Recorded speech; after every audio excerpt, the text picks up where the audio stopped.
বাতৰিলৈ স্বাগতম জনাইছো এই মুহূৰ্তত এটা গুৰুত্বপূৰ্ণ খবৰ লৈ আহিছো ইজৰাইললৈ যিদৰে ইহুদীসকল যাব পাৰে ঠিক তেনে ধৰণে বাংলাদেশত থকা সংখ্যালঘু লোক কুচ ৰাজবংশী গাৰু ৰাভা এই লোকসকল ভাৰতলৈ যাতে যিকোনো মুহূৰ্ততে আহিব পাৰে তেওঁলোকৰ বাবে পথ মুকলি কৰি দিব পাৰে আৰু ৰাজ্য চৰকাৰৰ মন্ত্ৰী ৰঞ্জিত দাস কেতিয়াবা যদি সাংসদ হয় তেনেহলে কাৰ তেওঁ সংশোধন কৰিব বিচাৰিব তেওঁ এটা গুৰুত্বপূৰ্ণ মন্তব্য কৰিছে যে বাংলাদেশত থকা কুচ ৰাজবংশী গাৰু ৰাভা লোকসকল অসমৰ খিলঞ্জীয়া লোক হয় এই লোকসকল বাংলাদেশৰ সংখ্যালঘু হৈ আছে কিন্তু এই লোকসকল অসমীয়াৰ খিলঞ্জীয়া লোক বাংলাদেশত যদি এওঁলোকৰ বাবে কিবা দুৰ্যোগ নামি আহে তেনেহলে ভাৰতলৈ আহিব পৰাকৈ তেওঁলোকৰ বাবে বাট মুকলি কৰি দিব লাগে যিকোনো সময়ত এই সকল লোক অসমলৈ অহাৰ পথ প্ৰশস্ত কৰিব লাগে বুলি দাবী উত্থাপন কৰিছে মন্ত্ৰী ৰঞ্জিত দাসে লৈছে মুহূৰ্তত টাইম এটৰ দৰ্শকৰ বাবে এই খবৰ বাংলাদেশত থকা কুচ ৰাজবংশী গাৰু ৰাভা লোকসকল অসমৰ খিলঞ্জীয়া লোক হয় যিকোনো সময়ত এই সকল লোক অসমলৈ অহাৰ পথ প্ৰশস্ত কৰি দিব লাগে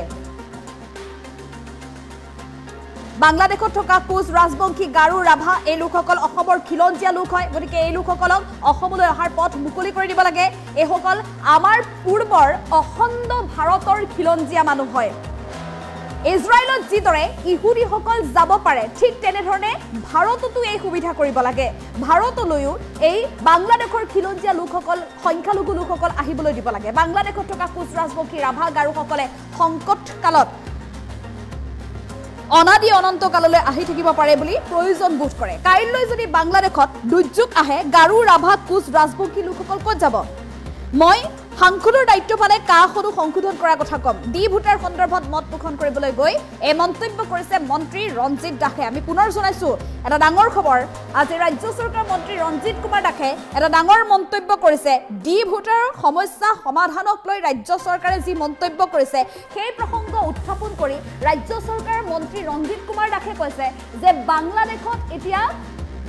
কুচ ৰাজবংশী গাৰু ৰাভা এই লোকসকল সংখ্যালঘু হৈ আছে আৰু এই লোকসকলৰ বাবে যদি বাংলাদেশত কিবা দুৰ্যোগ নামি আহে তেনেহলে এই লোকসকলক ভাৰতলৈ আহিবৰ বাবে বাট মুকলি কৰি দিব লাগে তেওঁলোকৰ বাবে সম্পূৰ্ণৰূপে বাট মুকলি কৰি দিব লাগে যাতে তেওঁলোক অসমলৈ আহিব পাৰে ভাৰতলৈ আহিব পাৰে কিয়নো তেওঁলোক হৈছে অখণ্ড ভাৰতৰ সময়ৰ তেওঁলোক খিলঞ্জীয়া মানুহ হয় তেওঁলোকে বাংলাদেশত আছে কিন্তু সংখ্যালঘু হৈ আছে গতিকে এই লোকসকলৰ বাবে কিবা যদি দুৰ্যোগ নামি আহে তেনেহলে অসমলৈ আহিবলৈ ভাৰতলৈ আহিবলৈ তেওঁলোকৰ বাবে পথ সম্পূৰ্ণ মুকলি কৰি দিব লাগে যদি মন্ত্ৰী ৰঞ্জিত কুমাৰ দাসক সাংসদৰ দায়িত্ব প্ৰদান কৰে সাংসদৰ দায়িত্ব যদি তেওঁ পায় তেনেহলে কাৰ সংশোধনৰ দাবী উত্থাপন কৰিব কাৰ সংশোধনৰ দাবী উত্থাপন কৰি এই বিশেষ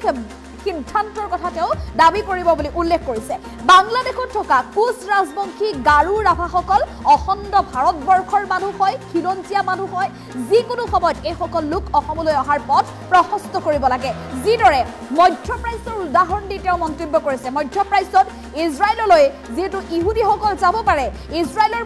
ইজৰাইলত মধ্যপ্ৰাচ্যত থকা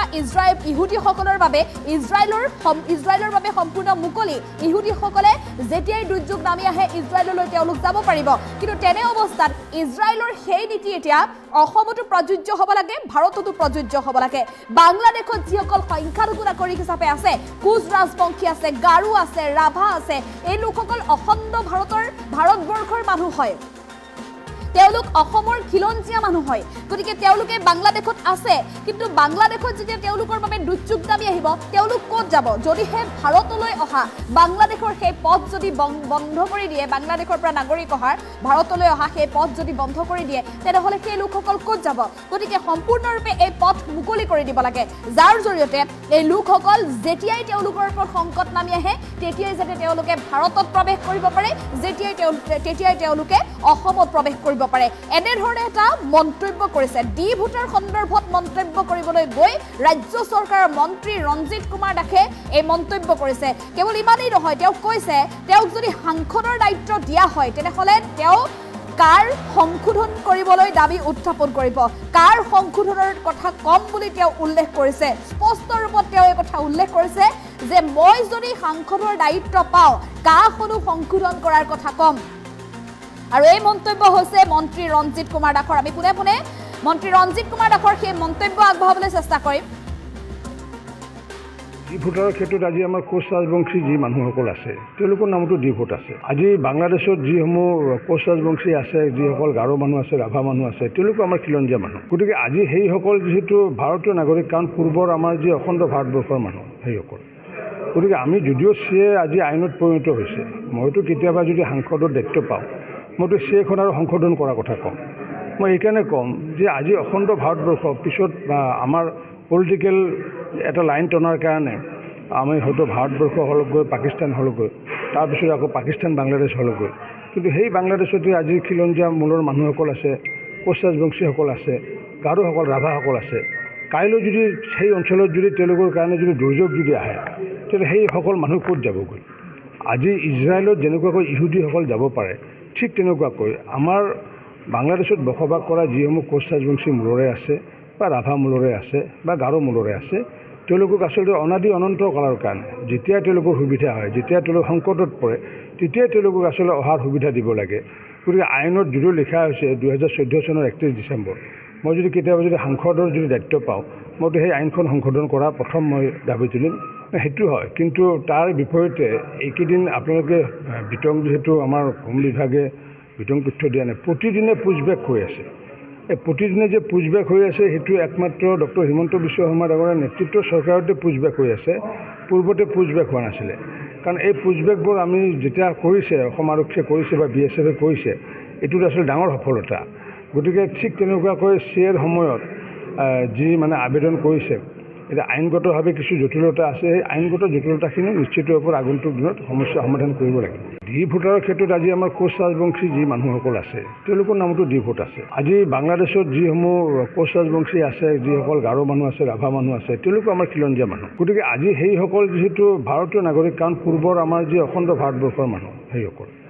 গতিকে আমি যদিও চিএ আজি আইনত পৰিণত হৈছে, মইতো কেতিয়াবা যদি সাংসদৰ দায়িত্ব পাওঁ মইতো চিএখন আৰু সংশোধন কৰাৰ কথা কম। মই এইকাৰণে ক'ম যে আজি অখণ্ড ভাৰতবৰ্ষ পিছত আমাৰ পলিটিকেল এটা লাইন টনাৰ কাৰণে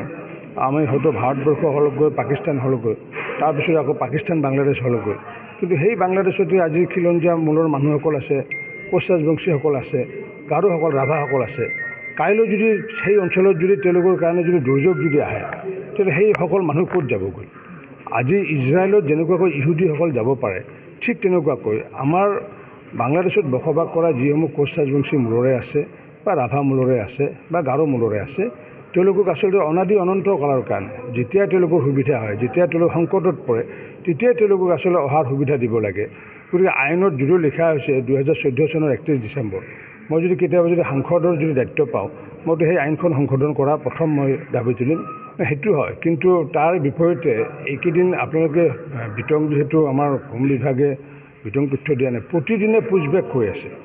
এই প্ৰতিদিনে যে পুচবেক হৈ আছে সেইটো একমাত্ৰ ডক্টৰ হিমন্ত বিশ্ব শৰ্মা ডাঙৰীয়াৰ নেতৃত্বৰ চৰকাৰতে পুচবেক হৈ আছে, পূৰ্বতে পুচবেক হোৱা নাছিলে। কাৰণ এই পুচবেকবোৰ আমি যেতিয়া কৰিছে, অসম আৰক্ষীয়ে কৰিছে বা BSF কৰিছে, এইটোত আচলতে ডাঙৰ সফলতা। গতিকে ঠিক তেনেকুৱাকৈ চিএৰ সময়ত যি মানে আবেদন কৰিছে,